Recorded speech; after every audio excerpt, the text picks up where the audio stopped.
Good day, Guardians. Thank you so much for coming back to the channel. How was your holiday? Mine was great. Just been playing a lot of Iron Banner. And something that has always been on the back of my mind while I'm watching all these other games like Siege and Fortnite and Overwatch, all these other first-person shooters become like major esports and huge prize pools and people getting recruited to teams. And I remember back in the beginning of Destiny 2 when like Lupo and a few other people were getting like recruited to Destiny 2 teams, and then everything fell through because this, let's face it, Curse of Osiris was terrible, and it really kind of killed the community for a while. And I bet you're always wondering, like, why isn't Destiny an esport? And I mean, if you're a veteran, you don't really have to scratch your head too much. You know why Destiny's an esport. But if you're new, I'm kind of narrowing it down to a few things. It's mainly four things.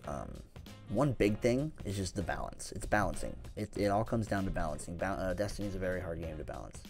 So the first thing is one. It comes down to supers, right? So you get supers every 3 minutes if you have intellect mods stacked in this game, in the Crucible. And supers are roaming. They have abilities that make them last longer if you use them right, so they can last for 30 seconds. You know, there have been times in the Destiny's history when it has lasted some supers minutes. So it's been very, very frustrating to balance supers. In the comp playlist, it's not so bad. Maybe every, third round, and there's only 4 rounds, sometimes 6, depending on the mode. So that's not too bad.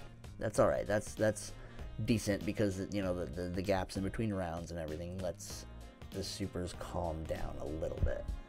But then another horrible thing props its head up, and that's weapon balancing. And then what goes hand in hand with that is armor balancing.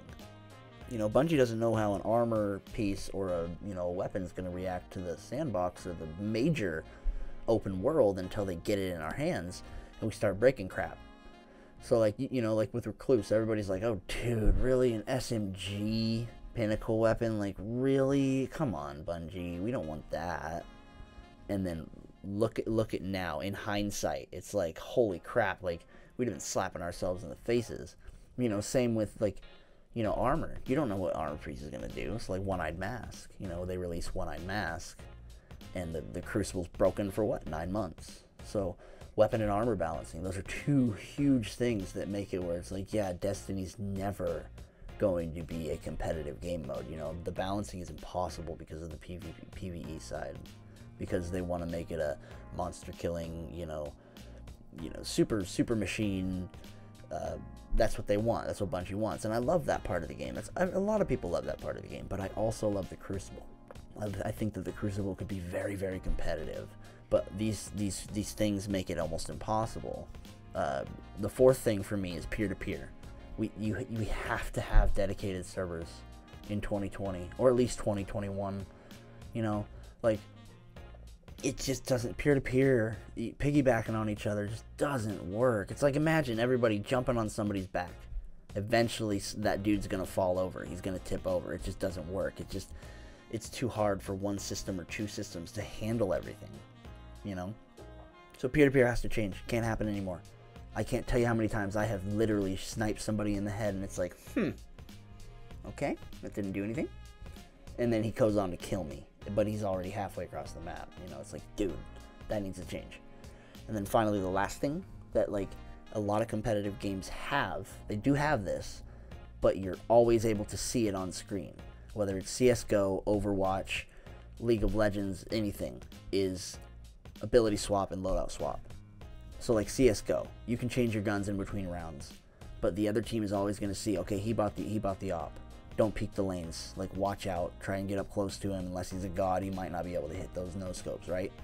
That's CSGO. With Overwatch, in the middle of the game, if you switch to D.Va, the other team's going to see, okay, that dude switched to D.Va. Play differently. That kind of thing. I don't know much about Overwatch. I just know some of the characters. Same with League of Legends. Like, at the beginning of each match, like, they can ban players. They pick their players, but they're never allowed to swap the players in the middle of the fight.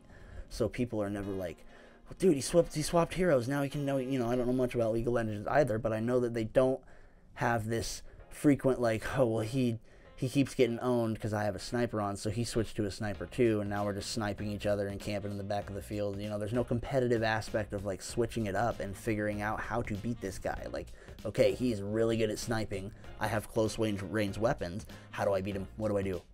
No, it's now, okay, hold on, let me pause for a second, okay, swap. And then the other guy's like, wait, he swapped his weapons. So then you're in your menu and checking out your menu, and you're like, yeah, dude, he swapped to a freaking Twilight Oath. And it's like, what do I do now? And so I don't see Trials being a competitive at all. I don't see it being a competitive, like, I mean, competitive, of course, but esport. Like, maybe if they set certain restrictions to it, like certain exotics are not allowed, certain supers are not allowed, you know, like certain roamers, then yes. But then you're restricting it to where it's like only in those certain competitive like tournament settings is when it's fun in esport, like, and people can't really train at home. People can't really train in the matchmaking system and get recruited. So how do you make Destiny in esport? Well, Bungie already has the tools. They've made the heroes. They already have, you know, the operators, if you will. They just need to make it balanced. They need to make it where you can't change anything. So what I would do is make a standalone mode, call it like Heroes of the Tower, or Heroes of Twilight Gap, or something like that, you know, and use the Guardians that you've used in the story. So you have, for instance, Ikora, right? So you give her the Cataclysm Nova Bomb, you know, and you have it look something like this, with, you know, Ikora, Ray, Voidwalker, Warlock, Vanguard. She has Better Devils, Badlander, and a Colony. That's what she uses. That's the loadout. So you're like, okay, I'm gonna run Nova Bomb Ikora, and I'm gonna make this work for me. And then, you know, your other teammates like, well, I want to be a Titan, and I want to run Bubble, so I'm gonna run, you know, Sentinel Snake 14. I'm gonna, you know, and it's something like this: former Titan Vanguard. He, you know, his loadout is Perfect Paradox, his new sniper rifle from the season's past, or something like that, and then Wardcliff Coil. So, you know, see if you can make that to your advantage. Then there's, you know, another Guardian on your team who's like, I want to run Uldren. I'm totally kidding. That was a terrible joke. I'm sorry. I'll move on. But then you have somebody on the other team that wants to run, like, you know, Mac Daddy Shax, Bottom Tree Striker Titan, Revoker, Not Forgotten. I just put Legend of Accurus there because, you know, you need an exotic placeholder, whatever. But, you know, it looks kind of like this: Striker, Crucible Curator, gives a little bio, you know, like the player can pick them, you know, and like, you can do this for anything. You can do this for any Guardian, Zavala, you can do this for the Drifter, you can do this for, you know, you can make like DLC out of it, where it's like Dredgen Yor, like all the Dredgens and stuff like that, you know, Dredgen Bane, you know, that kind of stuff. That would be cool. So like, yeah, let me know in the comments below what you think. Kind of get it kicking around the community. You know, never know. People could think this is a pretty good idea. But this is kind of my idea to make, like, if Bungie wanted to make Destiny in esport, this is my idea on how they could make it in esport. So, again, hope you enjoyed the video. Hope you enjoyed the 10 streak, or not 10 streak, but I think it was 10 streak in the background Mercy gameplay. Hope you had a great day. Hope you had a good holidays. And as always, eyes up, Guardian.